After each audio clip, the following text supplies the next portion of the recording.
Did you find a picture of Sean's pub there? Is that what that is? Yeah. I'm live from Dublin today. Awesome, dude. That's a long ass drive you were on yesterday. Jacksonville to Dublin?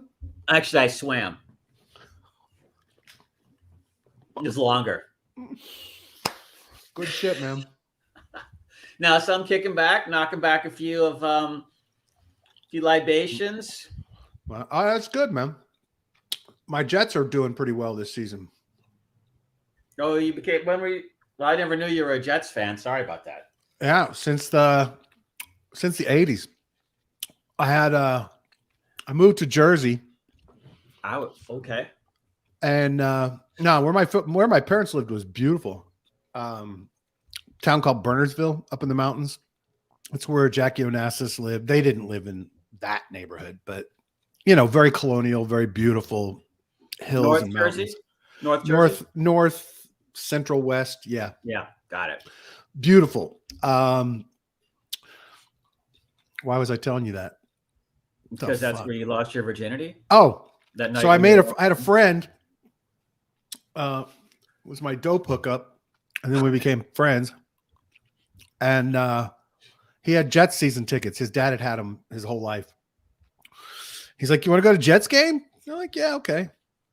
He goes, "You should." After we'd gone to one game and they got their asses miserably kicked, and the 80s were not friendly to the Jets or the 90s or any year for that matter. Or in the 60s. Yeah. Joe Namath.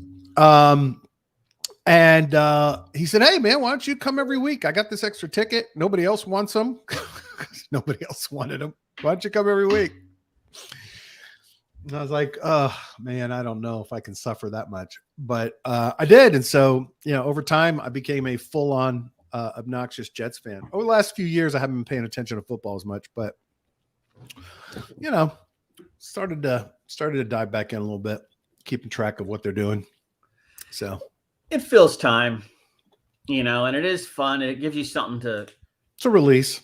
Yeah, and it's got its dopamine fix in there for you. Sports has always had it. Yeah, I mean, what do they say? They used to say religion is the opiate of the masses. Now they say football is the opiate of the masses, I think. Now it's TikTok, I guess. I'd say all of the above. Pick your drug. Yeah, I think just people are so checked out of society these days, or at least real life part of it. And, they're just maybe, if everybody's just sitting around scrolling through feeds, maybe they are primed up for Mark Zuckerberg's metaverse. He said it looks, Euphoric says it looks like I have a halo, but of course I do have a halo. Yeah, that's the one thing about the backgrounds that I sometimes, when you get that thing where you're kind of moving through it and back. Yeah, this is the one I had up yesterday when you were absent. Oh, when you were yesterday's show you had. Oh yeah, I saw that one. I always look at the replays. This was what the AI Stable Diffusion created when I did like Vitalik Buterin, steampunk, something, and then I picked out some crazy artist. So this is supposed to be Vitalik. You know what it has though, dude? It has a really cool Frank Lloyd Wright vibe to it. Oh, that's a good point. Yeah, it does. If you look at like his window designs and stuff in say 1920-ish, I think it was. Yeah. That neighborhood outside of Chicago that is a must see if anybody who ever goes to Chicago. There's a subdivision out there where it's all these old Frank Lloyd Wright houses, and that kind of lineup was sort of his style. I cool, friggin' love Chicago, by the way. One of my favorite it's a great places. City. One of my favorite cities in the world. Really, just food, music, Midwest, nice people. Until it gets brutal, cold, and windy, it is an amazing place. Yeah, so like May through September. Yeah, really nice. Exactly. I lived there in second grade for a year. Oh, nice. And I'll tell you, man, I don't really remember. I mean, I also lived in Nebraska as a little bit as a kid, and I remember that was those Midwest winters are friggin' crazy. Oh yeah, drifts. But Chicago was just because it's on the lake, the wind coming off of Lake Michigan, and it's like 2 degrees and a 40-mile-an-hour breeze. You're not going outside all that much. Hell no. Hey, any of the listeners if you guys are on a Mac, I highly recommend a free and open source product called Diffusion B, BEE. does a really great job of doing this AI generation stuff. I don't think they have a Windows version. I think it's only Mac, but makes it real simple and easy to do. You don't have to pay anybody for processing credits. It works great on my Mac Studio M1. And it's just, it's a fun little thing to do every now and then if you want to create something. And as you get better at it, you can actually create graphics that you'll use. So that's the other cool thing about it. So anyway, highly recommend it. Good tool. Sounds very intriguing. good tool. It's a very good tool. It's great, but you'd have to have a real computer, Joe. And so you don't. It's James, more Mac shelling. Yeah, you think, Brad founded it or something, man. Dude, I got to tell you, there is no more powerful computer on the planet. Yeah, whatever, dude. I have 0 fan going. I have dozens of tabs open, video processing, recording. I mean, there's nothing can come close. Yeah, Sorry, James. I get it. Look, if you got basically a home studio setup, I get it. But I'm mobile, so I've got to go on the fly. And MacBook Pro, pal. MacBook. Maybe, but even a MacBook Air, man, $1,000 for the MacBook Air M1. Joe, your life will change. Maybe I will try it on the next go around. I just don't give a shit about. Look, 99% of what you do on a computer is the browser, right? Maybe Word or Excel. So maybe for you, 75%. Yeah, I don't really build decks anymore, occasionally, but I don't really build that many financial models because there's just so many people younger than me that can do it too. Yeah. So I'd rather, farm those tasks out. I pretty much just do, like you said, almost all browser-based activities now. And communications, of course, but that's still in the browser. Yep. I'm not crunching databases. I'm not doing anything like that anymore. So I pretty much, maybe you're right. Maybe I don't need like what I thought I needed anymore. Yeah. Sorry, I have the door open. It's just such a nice day here today. Yeah, you got any light on you, man? You look like you're. I'm trying to, dude. I got the friggin'. Look like you're in a cave. Yeah, well, for some reason it seems. There we go. Maybe that'll work better. Yeah, it's not. For some reason I've switched over to the webcam, the Logitech one, and got off the. I'm not on the phone today, and so just because I want to be able to share screens and things like that again. Yeah. I'm looking at farms, but so it's a little bit different, and I think it's also it's always dingier in the bar than it is outside. Dublin doesn't. Right? You're trying to be thematic. Yeah, exactly. I love that, Joe. I appreciate that you're working to create a theme for all of us. AKA the chameleon. God damn it. I'm trying to get this image and I don't know. What are we going to talk about, dude? I got a lot of shit, but first talk to me about the markets while I'm loading up the stories. Equities are popping, man. I mean, ETH and BTC looked like they were down deeper earlier. And somebody I thought the whole world was coming to an end last week, wasn't it? FUD, baby. It's all FUD, man. Telling you. I mean, U.S. and China are talking. Russia's flailing around, grasping for an exit. Iran's almost in full revolution. But, U.S. Yeah, that'd be nice. I'd love to see that shit overthrown and run. Yeah, I mean, look, that's a game changer. I always talk about that culture. Now, I remember the 70s and Shaw was there and, it was good for a few people, I guess, and really shitty for a lot of people, but they were our allies then. Yeah. This was before Saudi. Well, I just watched an awesome documentary about how all of that went down, how the Shah was overthrown, everything that occurred. He was a real fucking idiot. I mean, firing on crowds never works for you. Firing on crowds never works. Well, exactly. And look, it's like he had plenty of warning, right? It's these guys, all these dictators surround themselves with yes men. Yep. And then they don't have a clue about what the fuck is happening to them.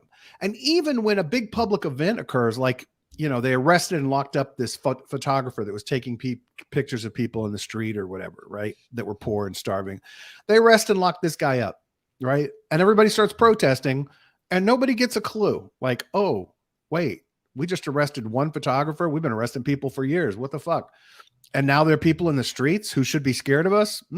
Maybe there's something fomenting here. But no, man, just this arrogance, this can't ever happen to me. You got to go back to the beginning there. And you have to remember that, I believe it was his family, the Pahlavi family, were like the rulers of Persia for like hundreds of years at least. Yeah.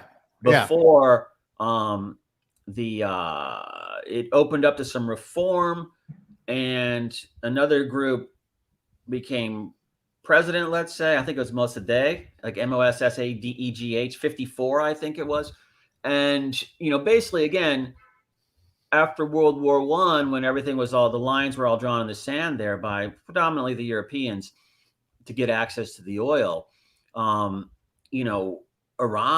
has a lot of oil. So, they had a problem where when Mossadegh came in, he was tired of all the foreign oil companies getting the bulk of the profits. This is what goes on in all those countries. And so he nationalized them. And so, when you go nationalizing oil fields, you're pretty much setting the timer, the expiration date clock going, because that does not hold.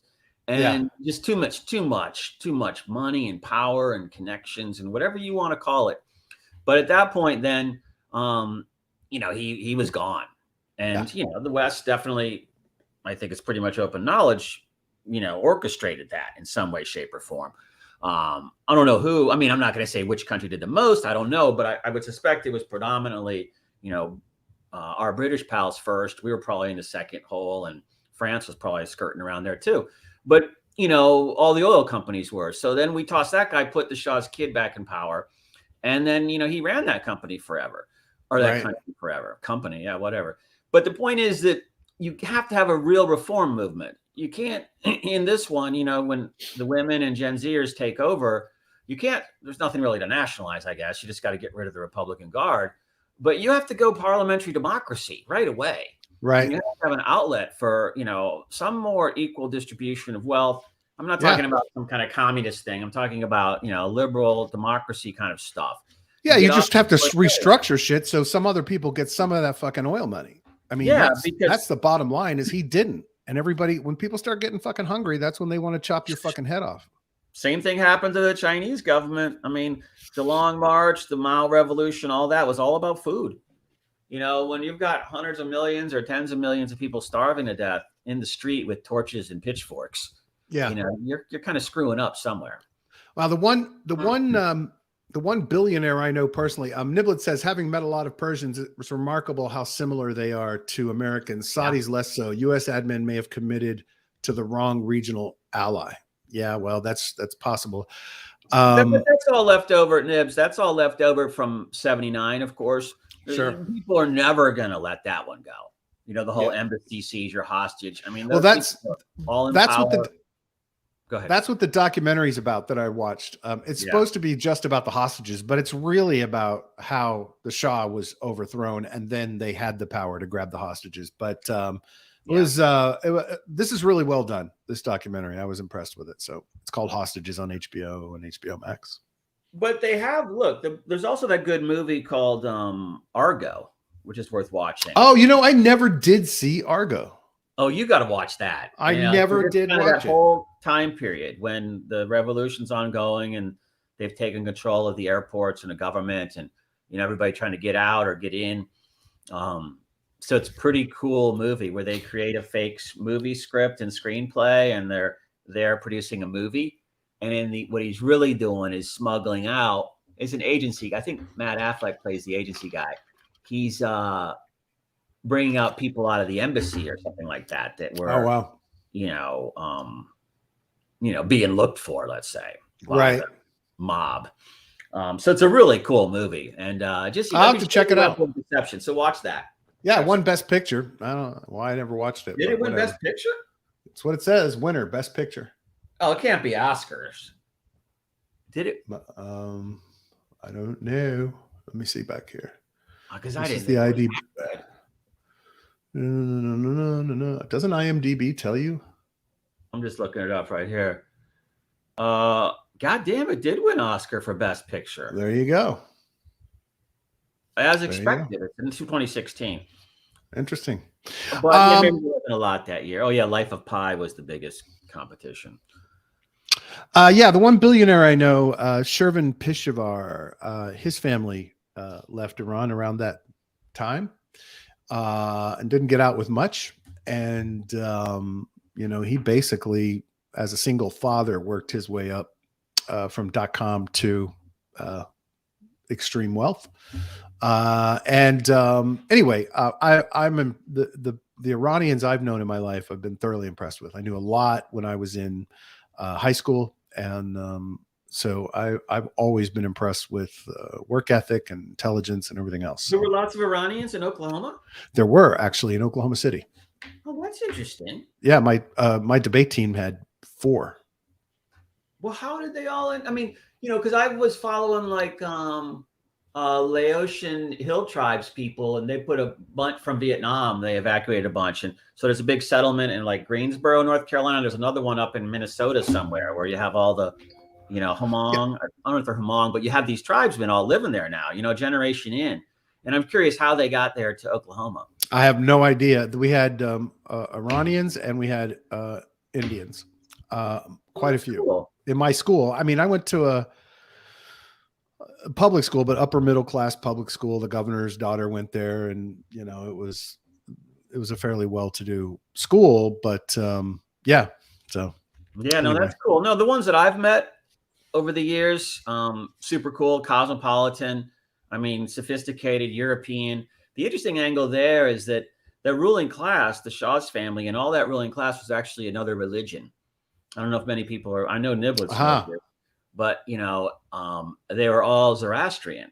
So whenever you're in the exile community, the very, very super rich ones. I did go to one of their weddings in the Loire Valley about 15 years ago, and when you saw the like envelope giving that you see at Italian weddings, where they drop in they're giving like necklaces of diamonds, nice stones. I mean, these guys, they roll.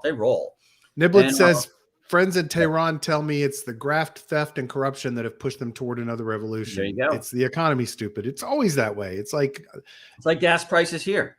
There are ways to make sure that the poorest folks get a piece of the action. And it's like the classic mistake every fucking time. It doesn't really, like you said, it doesn't require communism. It doesn't require distributing everything. It just requires making the system work for everybody. But people lose track of that when they have power. Well, look, if you don't have an outlet, if people that are born in lower middle or lower, or let's just say economic straits or difficulties, if they can't see a possible way up and out, then they're not going to do anything. That's right. All right. They're just going to be pissed off. And scrolling and bitching and whining constantly. But if they see a path out, then they will take it. And speaking of in all cultures. Yep. Speaking of a path out, Bitcoin is maintaining 20,539, and Ethereum is at $1,543. So kind of, we're going to go sideways here for a while, you think? Not sure. I mean, there was a bunch of buying at like 8:30 today. So that's U.S. usually East Coast buying, U.S. East Coast, institutional. Yeah. So I found that pretty interesting. That's what drove it up, that little pop. And now it's kind of holding there. So I just see so much steam in the equities markets right now.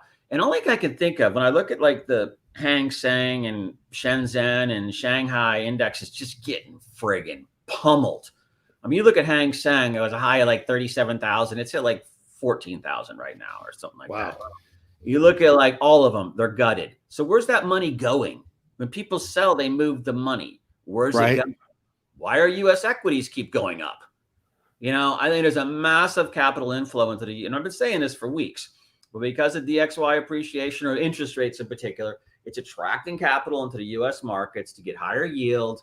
And where do you go at that point? You go into U.S. equities. It's the easiest play. I mean, this week, the amount of buying in like big tech, FANG level stocks, even with these guttings, has been tons of people coming in. So people are buying big tech right now, even though they know it's going to go down. So that tells me that people are just wanting to stay in something super liquid. They don't care if it goes down a little, 10, 15, 5%, because they're staring down, 60% corrections in their home market. Yeah. They don't want that money to go to zero. I see that happening from Europe. I see it happening from Asia, China in particular. So when I see all of that capital flooding in, I mean, to me, it looks like that. Yeah. How do we end up bad? Right. Yeah. I mean, look, they keep raising interest rates 75 bips or 100 bips or whatever they're doing. and the market just shrugs it off every time. Yeah, definitely. So, I don't know, man. I'm feeling positive, but I don't know what that means for BTC and ETH. Who knows? Who knows? I think it means good, but I'm not sure. Well, as long as we stay coupled, it does. This is just hilarious. Speaking of China, I wanted everybody to know, the friggin' New York Times did like a frame by frame breakdown of what happened to Hu Jintao in the watch them all raise their hands simultaneously. I know. When I was there with a client, they would have this morning cheer thing at the development. It was a real estate development, and they'd all be doing some quote from the I guess it's like Communist Party youth groups or something, it's that hand up, they do this pledge thing. And I was sitting in a position where I was like the only gringo in the room. And I'm like, they're all doing it. I'm like, man, I probably shouldn't jump in on this because it might piss some people off. So I just calmly kept my hands down and didn't say shit. That's a good move. But they're very, very organized about this. Now, the reason the New York Times, I don't know how much you followed this story, Brad, but the reason the New York Times did this because there was all this Twitter viral stuff going on that he was, being removed from the conference. And you look at is that at the beginning, he was led in the same way. He's senile, basically. And, they don't want him to embarrass himself. So if you look at the first one, he was led in by a bunch of people, and then he was let out by a bunch of people. So what's interesting is the documents. They said that the documents that he's trying to look at there, and the guy took away from him, and are something to do with the Central Committee, which was the next phase of the meeting, and they're not letting him look at the documents. It's really strange. Anyway, I found it fascinating. Yeah, but look, it's obviously he got marginalized, and if he missed this move up to now, and he's all of a sudden surprised at a table, let him look at anything, then he is pretty much full dementia. Because the thing is, they take these guys out usually, or they farm them out into house arrest prisons. Yeah, but I mean, it's why would you create this controversy when you didn't need to? When he wasn't standing up screaming or running around naked. So anyway, I thought it was interesting. No, it is. It tells you what you got there now. That's for sure. I got excited because I saw a message from the founder of Telegram in my Telegram messaging saying that they were now going to auction usernames as username handles as NFTs. I assume on the Ton Network. So I'm like, oh, this is friggin' awesome. This is hundreds of millions of users. Let's friggin' do this. And so I thought, let me go take a look, and look what I found. This service is not available in the United States. Well, I mean, dare I for stating the obvious here, but did you strap on a VPN? I'm trying to make a point. It's not a matter of can I circumvent it. No, I was wondering if they were blocking through the VPN. But they may be blocking. They may be blocking based on your phone number. Right? I mean, I've got an entire history of logging in from the fucking United States on Telegram. So do I. Yeah. Right. But I mean, look, this is fucking handles, right? This is usernames in Telegram, and Telegram's like, nah, no, sorry, Gary Gensler's over there. Fuck him. So, and look, to me, it's just a further statement on how shitty and stupid our regulatory system is at the moment. So yeah, I agree with that. I agree. I'm wondering though, does that tells me something too, that I know there's that one token floating around, but if the fact that they're concerned about this, I guess in the context of these names become NFTs or have value or something, and somebody's going to go, oh, it's a security. Right. That tells me they also have bigger moves coming. Yep. Behind this. And so, we've always liked Telegram. I mean, it's my favorite messaging platform. Yeah. 28. I mean, I do Signal sometimes too, but I like the way Telegram organizes better. And I like the ability to be able to delete messages on the other person's device. Yeah, so, exactly. So that's good. You can't do that on Signal. If you delete a message, it just says it deletes it on the other device, but it's got other side deleted this message. Yeah. So to me, Telegram's good. So look, stay on top of it. Go get your domain name if you want to. But, to me, it's like there's big things happening here. Yeah. Well, I mean, look, there's big things happening. There's more and more adoption. Reddit's blowing up with all the avatar NFTs that we talked about yesterday getting sold. I mean, everything is pointing to the wave beginning to really kind of take off. But, the US is just going to fuck itself. And, I was talking to a founder last night of a prominent protocol, and he already lives out of the country. He's moving out of the country he's into another country, renouncing his citizenship originally from the United States, renouncing his citizenship there, and remains anonymous as a founder. And frankly, there are two primary motivations for that: regulatory from the United States and the risk that it poses for him, and taxes, right? The tax policies as it relates to what he's earned as a protocol founder. So, look, he's incredibly talented, brilliant. Can I tell you something, Brad, before you tell your buddy that when he renounces his U.S. citizenship to sort of protect his prior earnings, they're going to take half his fucking wealth. He's already aware of that. He knows that. Okay. Yeah. I don't see the point. It's like when you're overseas, you get exemptions on taxation up to certain levels. I don't know what it is now. I want to say maybe 100 and something. But, you got to show up physically to renounce it. You can't just do it as a doxed person and just send in a form. And when they got you then face to face. Sure. So, if they're going to serve you anything, that's when they're going to serve you. Yeah. I don't think he's worried about being served now. And I think what he wants is to extract himself from anything related to the United States for the future, because he has other plans. Yeah, that takes a while though, but yeah, of course. Of course. Anyway, look, it's just another example. No, but I think that's like, after I remember when Bush beat Gore and everybody was like, oh, we're moving to Canada. And then when, all the Dems were, and then when I guess Trump beat Hillary or went the other way around, Obama won, then everybody was like, oh, we're moving to Canada. Everybody throws these things up because they're pissed. But when you get out there in the cold where there's nobody there, there's no security, let's say, it's a whole different ballgame. And yeah, he's been doing it for years. He's happy to get out. So no, I'm saying that, look, he's been doing what for years? Living outside of the United States. He just wants to make it permanent. I'm saying once as a U.S. citizen. So if you get in trouble and stuff, then you have all of these people that will come to help you as long as you didn't break any laws.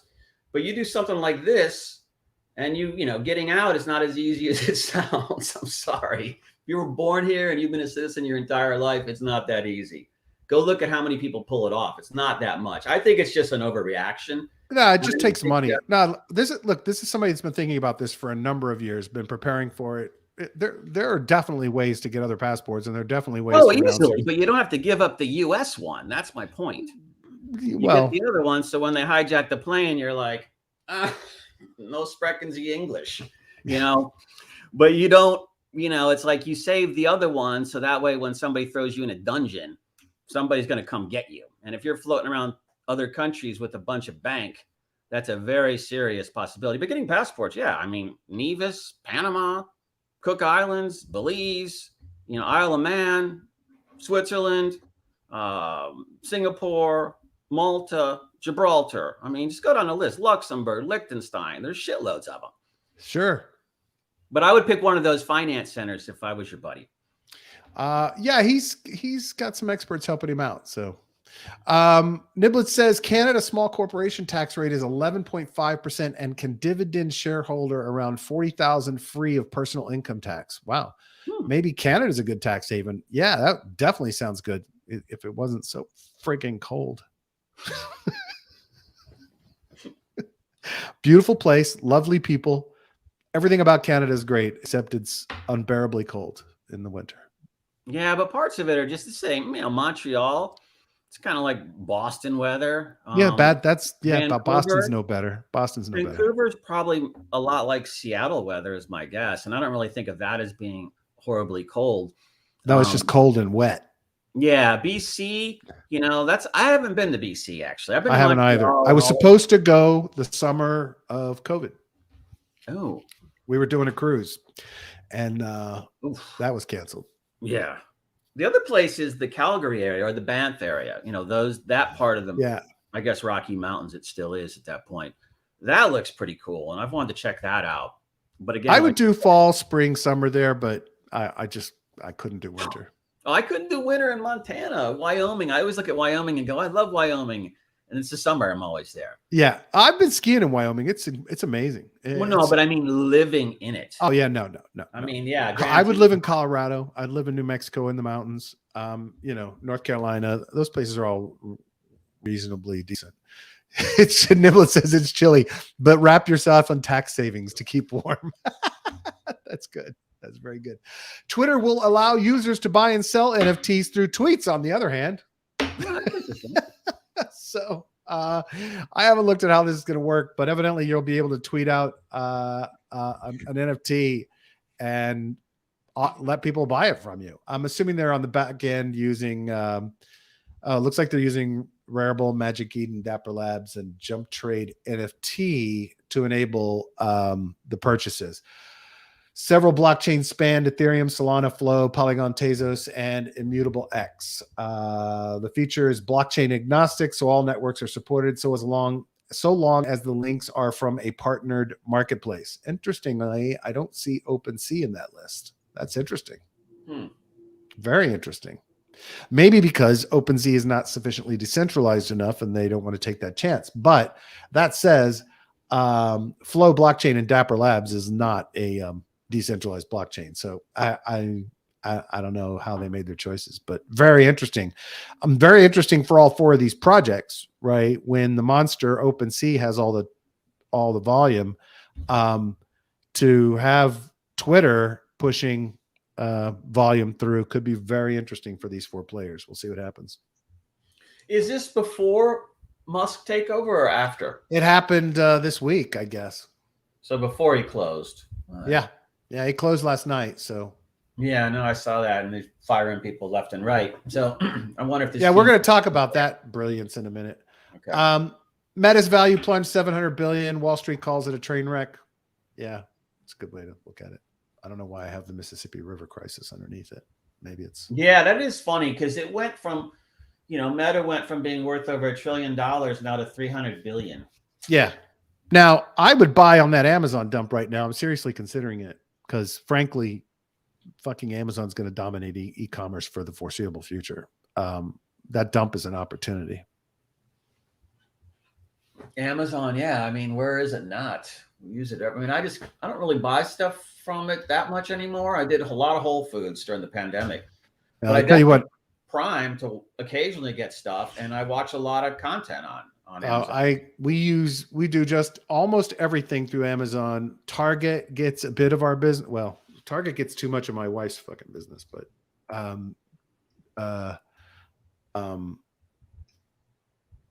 we do a shit ton through Amazon, just a ton, absolute ton. So. I just wonder how long these big conglomerates are going to last. I mean, because I don't remember it, but I'm reading about like the Trust Buster thing, and then I definitely remember like the AT&T breakup, or Bell or whatever it was called then, and it creates so much more enterprise value across multiple enterprises. I just see these companies as not lasting much longer in this current form. Yeah, because everybody wants to break up big tech.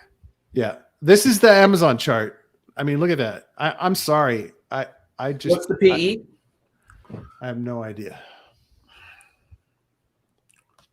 But I mean, I don't know how you don't, because they're the level of dominance that they have and the way they operate. Unless they get broken up, I can't imagine it. And there's still plenty of e-commerce competition. So I think it's going to be tough for the government to break that up.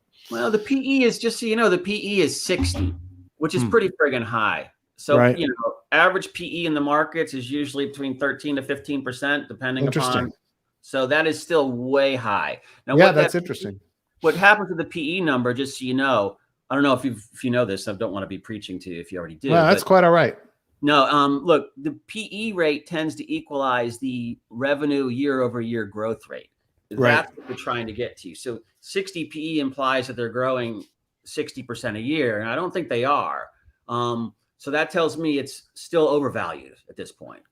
Yeah. So my approach on an Amazon from the perspective of what they are building is, to me, strategically, it's a play of, I don't really give a shit how much money they're making right now. I care about how much they're going to own in 5 years, or 10 years, because I think that everything they have built, and that even foregoing profits for a very long time, positions them. They were losing like crazy. That's why. Yeah, they did it on purpose. I mean, they fully planned to have this. But your point is valid. Obviously, I'm not saying it's invalid. I'm just saying, from my perspective, this is a long time dominant play thing. Short of Bezos dropping dead.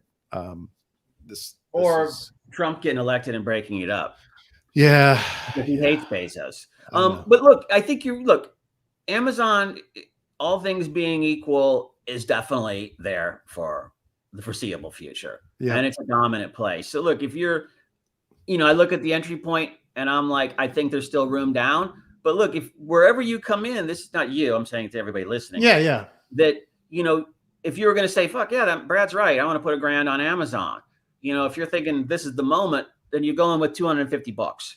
Right. And you wait and you see what happens. And then if it dips again, then you come in with another $250, and you have 4 shots to DCA. Yeah. So that's a thing. So when I say I might have a little bit to go, that doesn't mean I wouldn't come in right now, but it would come in a strategy like that. It wouldn't be.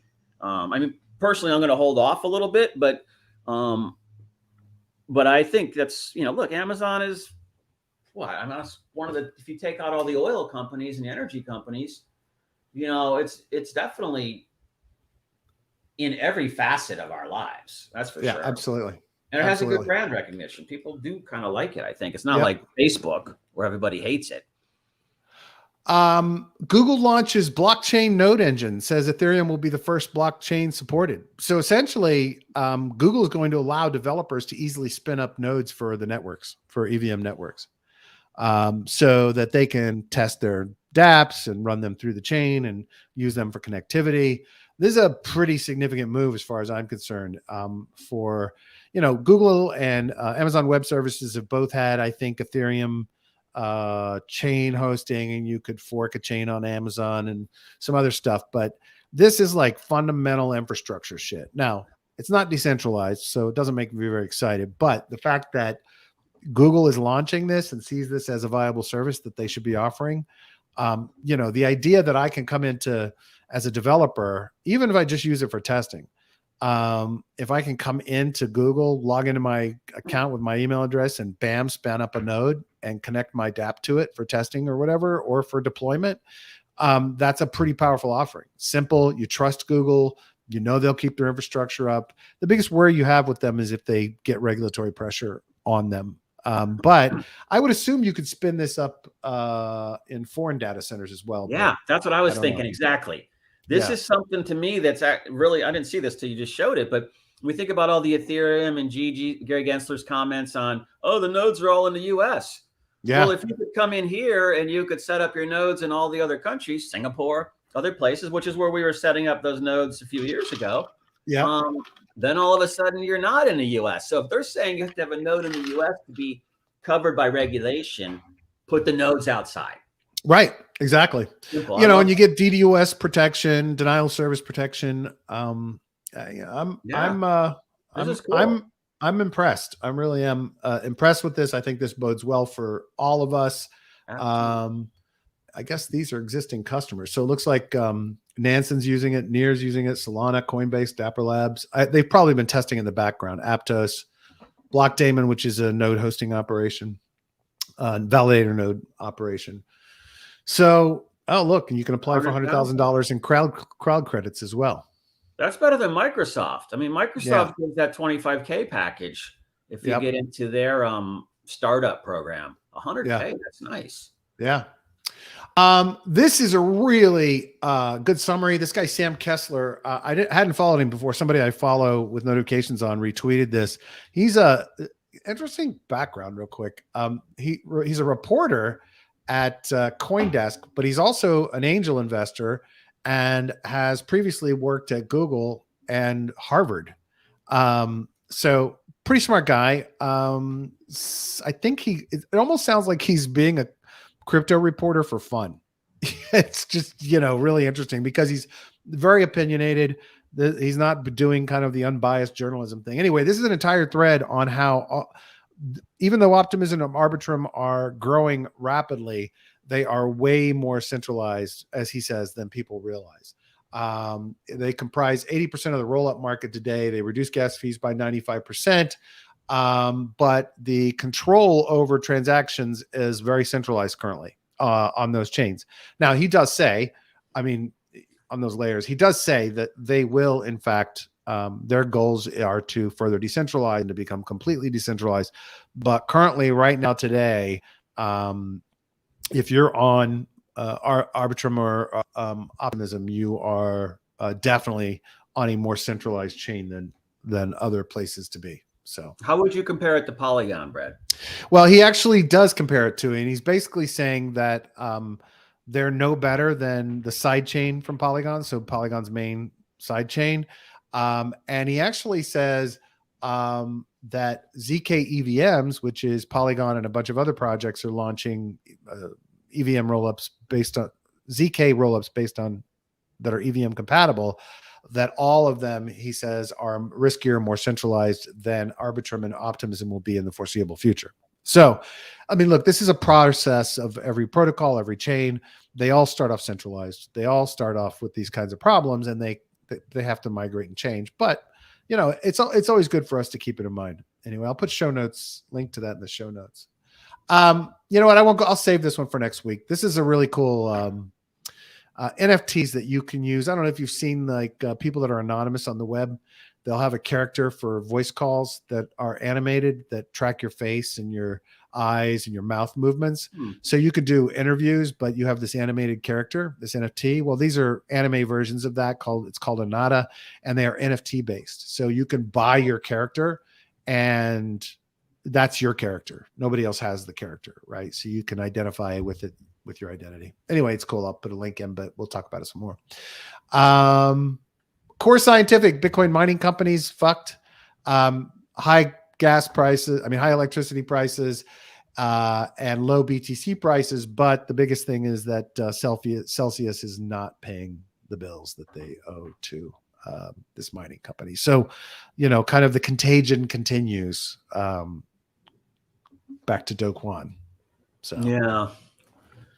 So they're not paying. Well, I wonder if they could present the bill to bankruptcy court, but that's in the Southern District for Celsius, so they get paid there. Well, yeah, they'll just have to wait until it happens. Yeah, exactly. That ain't going to happen tomorrow. Exactly. So they just announced that they're not going to make payments. You can factor those. If it's in a legal proceeding, you can borrow against them. But yeah, they're not paying. And so this company's not going to make any payments to creditors. The next one. Providers, October or November. So yeah, this one will probably go under. I think I saw something yesterday that said they only have 24 BTC left in their accounts. Well, so BTC. I haven't seen an update on this yet. And it was posted 10 o'clock last night, something like that. But Thorchain Network was halted due to a software bug. And it sounded like from this article that they still don't know exactly what the problem was. So it looks like there have been problems in the past with Thorchain, but not as frequent as the ones with Solana. Didn't your boys at Canto just pass them? Yeah. You know what? Let me pull up the most recent. Not only did they just pass them, they passed Hiko, Cello, Bitcoin TVLs. So 119 million TVL right now. Next is Near. Near's at 127. So just marching up the chart. It's kind of crazy, dude. No VCs, nothing. Looks like soon to be a Canto Fusion horse race up there. Yeah, that one's yeah. a bit. I've been bugging DJ. Niblet says, if miners go out of business, what, if any, impact on BTC prices? Well, it'll be less BTC if nobody's mining it. But otherwise, look, I think the hash rate drops and the production gets back up. Yeah, this is where Sean could really weigh in on this one. Yeah, where's Sean? Because he pointed out once, if I'm mistaken, is that it never really, the hash rate, he said something, I think, to the fact that the hash rate always adjusts. So it's not going to say it's impossible to lose less money. miners, hash rate goes down. Then and so people make more. Yeah. So the thing is, the market will swing, the equilibrium will rebalance eventually. If he's listening right now, he's probably screaming at his phone saying, these fucking idiots don't know a goddamn thing about Bitcoin mining. Yeah, because we're BTC defiers. Not defilers, defiers. Oh, look at this. You think they're going much for, you remember how everybody said the CFTC was going to be better for us? The CFTC commissioner compares crypto contagion risk to the 2008 financial crisis. So he's literally saying that the contagion in fucking crypto could take the entire world economy to the point of banks collapsing. Like, can you tell I'm flabbergasted? I'm fucking flabbergasted that somebody would be that fucking irresponsible, because this is such a load of shit that the idea that he would even make this fear-mongering tactics about fucking crypto, trying to compare it to like almost the entire banking system of the world collapsing, is just astounding to me. It's so irresponsible. I'm trying to get, you know why he does it? Because he wants more authority. Well, yeah, exactly. I mean, the thing is, I'm just going to swag a number out of my head because I can't find it. But I think that was like a $3 or $4 trillion meltdown, at least.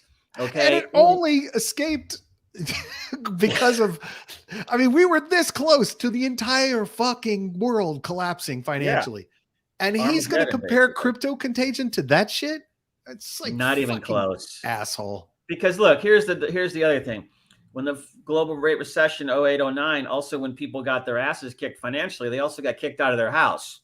Yeah. You get your ass kicked in crypto at whatever level, it's not tied to your house. Exactly. Okay. So that's just a stupid friggin' statement.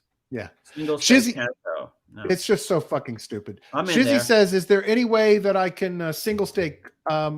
This rate is going to go up. There was actually a bit of a glitch in the last roll up. So right now it's only paying for staking 16.809%. That'll go back up into the 90s or 80s or 90s next month when the new upgrade comes out. But I'm staking here. You are locked up for 21 days. But I also am staking Canto Note. Hit the all validators button right there on the right.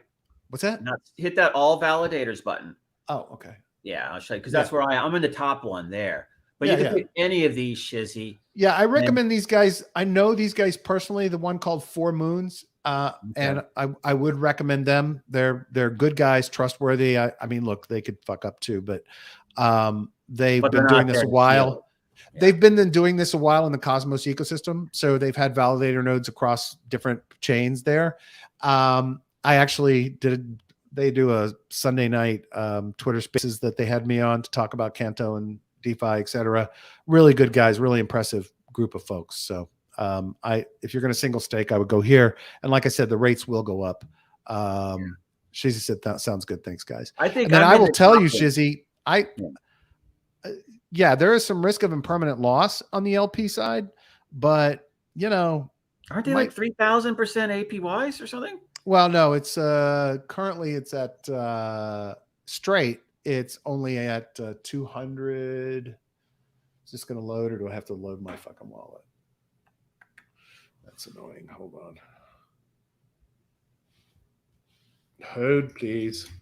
Yeah, I was surprised at some of the yields on those liquidity pools.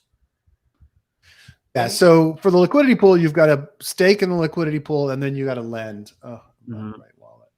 No, I am in the right wallet. Why is it not loading? I don't know. That just got hacked. Yeah, there it is. The whole network's down.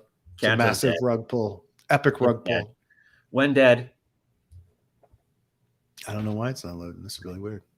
But I don't worry too much about impermanent loss on this one, Shizzy, just because I think Note is their token too, right, Brad? Yeah. Yeah. Note's a token of it. So Okay. this is where you stake for the LP, right? And then after you stake in the LP, you go to lending, and it's currently like 200 something percent. But there also is a new protocol called Y2R that will do auto compounding for you.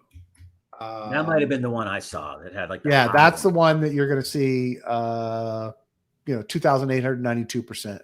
So Yeah, and remember the difference. I mean, we know this, and everybody here mostly knows it, but APR versus APY. The continuous auto compounding gets you that year return at that high number if everything stays the same. Yeah, Shizzy, the APY is paid out in W wrapped Canto. So you're getting paid in wrapped Canto. That 2,900 APY is from compounding the 290 APY in the lending module. And this isn't going to last forever. They made very clear that they're only doing this at the beginning to seed it, get people in, get people using it. These will all go down to normal rates of APY eventually. It's the price has peaked up pretty high right now relative to where it was. So, I wouldn't put a ton in there if you're going to play. Definitely make this a, hey, I just want to play in the ecosystem kind of thing. But still climbing, still growing. There's a lot of cool projects being built. Community seems pretty strong so far. So, I would encourage you to dip your toe in. So, yeah, a lot of people like in the Doki Doki run, there were people in there that were liquidity pooling it when it was like 600%. This is before I started doing the LPs because I was like, what? Yeah. And these guys cleaned up because the protocol went on a run. And so they just sat there, put it in, forgot about it for like, 3 or 4 or 5 months. And then it went on a run and they just made a ton. So yeah, Canto's a type of protocol to me. And again, not financial advice, but my gut tells me this one, because of its public infrastructure, kind of pure crypto ethos, that this is one that people are going to be attracted to because they want to, just like, millennials and Gen Zers do business with corporations or companies that share their values. Yep. They, like they don't do oil, I guess, things like that. This is the same thing. Crypto people are going to be attracted to this, the ones that aren't there yet, because of those sort of core tenets. So I think it has the ability to make a run. Look, and I'm in this for the long-term play. You know what I mean? I'm in it because I think it has good bones. I like the people that are running it. Most of the team is doxed. It has good interest in it. There's no VCs, the free public infrastructure, the decentralization ethos. There's just, for me, it's just feels good. Well, and I also think this is the kind of one you have to run in this regulatory environment.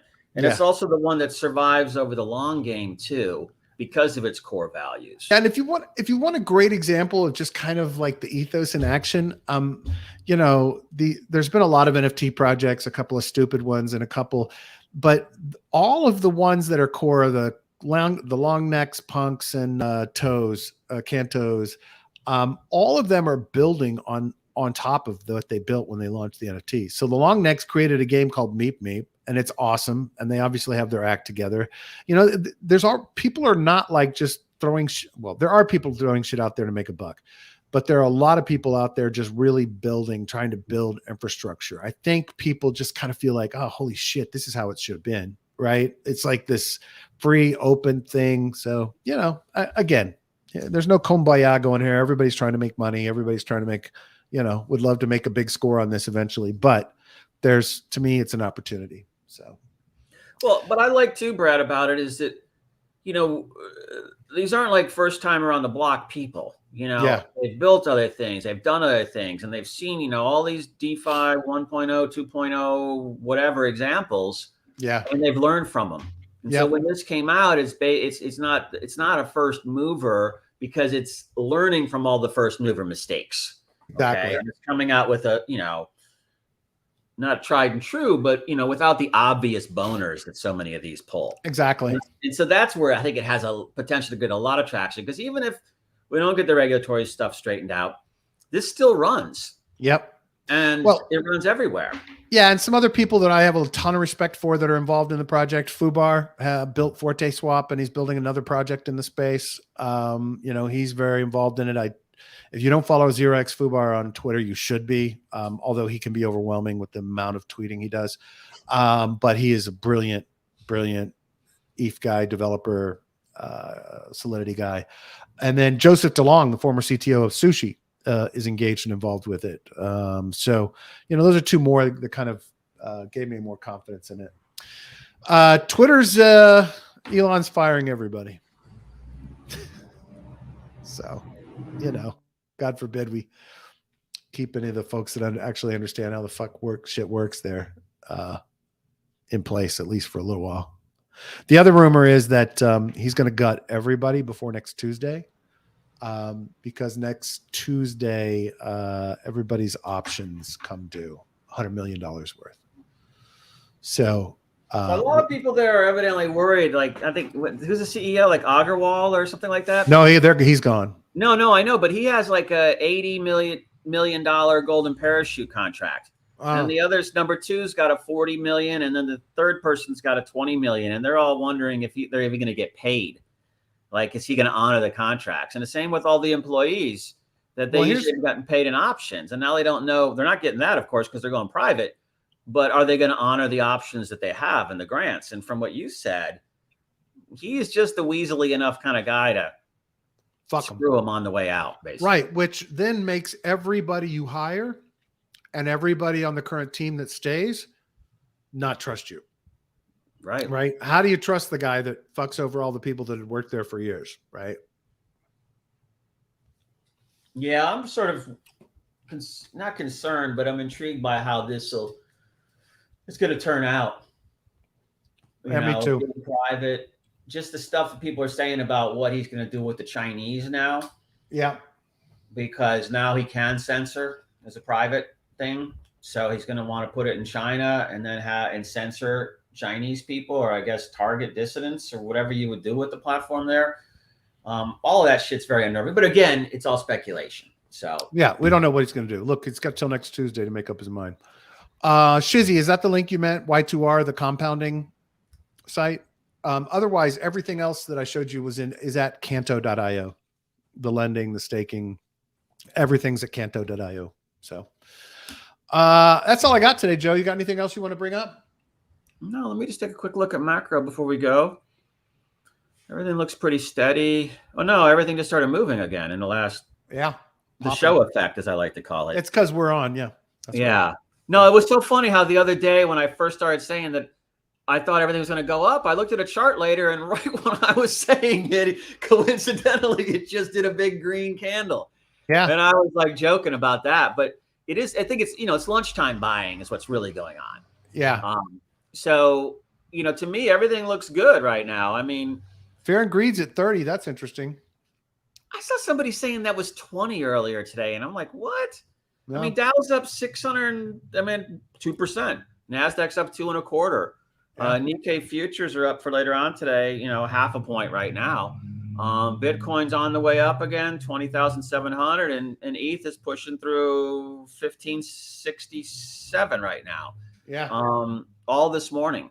So I think we look pretty good. I'm not sweating anything right now. Well, we'll see what happens. Are you? No. Yeah. No. I'm just watching my liquidation levels on Zero VIX right now. Because I posted a bunch of Matic, and so not a bunch, but I posted some Matic. And so the only thing I'm worried about is I got the price alert set on Matic just in case that drops, because I'm borrowing the MAI, that's stable. Yeah. And then restaking, I'm looping that to drum up, that pre-mine. So that's the only thing I'm really watching, but it would have to be a big, something would have to happen to take that down now, I would think. Oh yeah. Matic. Yeah. I think it's such a jewel in there. So, just keep an eye on everything over the weekend, set your alerts, and, go play outside and have some fun. Yeah. Go touch grass, as they say. Go drink a few beers out in the open air. Yep. Go ride a bike. Yep. Go do whatever is your entertainment thing. There you go, Joe. There you go. Ladies and gentlemen, thank you very much for participating and watching. Shizzy, Niblets, James, Euphoric, we love you and appreciate you, and we love your participation and joining us. Anybody out there that's just lurking and listening, do not hesitate to start taking part in the discussion here live or on our Reddit, r/Mission DeFi. r/Mission DeFi is the subreddit for DeFi Lunch and Mission DeFi. If you have any thoughts, comments, feedback, ideas for shows, projects we should talk about, things you hate, things you like, whatever, feel free to, James can go over there and talk about how sick he is of me shilling Max. Hold on a second. Yeah, another round, please. Make this one a double. It's lunchtime. We love your ideas. We love your thoughts. We appreciate it. If you are listening to us on the podcast, oh, you know what? I forgot. I made that little video. We're going to play that little video. Oh, yeah. We didn't get to do it yesterday when you somehow logged us out of the show early. Here we go. Who did that? Hey, if you like what we're doing here at DeFi Lunch and Mission DeFi, are you learning from us every day? Please just take a minute if you're listening on Apple Podcasts, or even if you're not, to rate and review us and boost us in the rankings. It really helps. If you're on YouTube, make sure you click the thumbs up to tell people how much you like this video. And don't forget to subscribe and click the little bell so you get alerts about new episodes that are coming out. Look at that. Saved all that oxygen. I like it, man. I like it. That's good. All right, brother. Have a good weekend. Thanks, man. Stay out of trouble. Everybody, take care. Have a wonderful weekend. Love and appreciate all of you. Don't hesitate to reach out on Twitter and or Reddit if you'd like to chat about anything else. Thanks.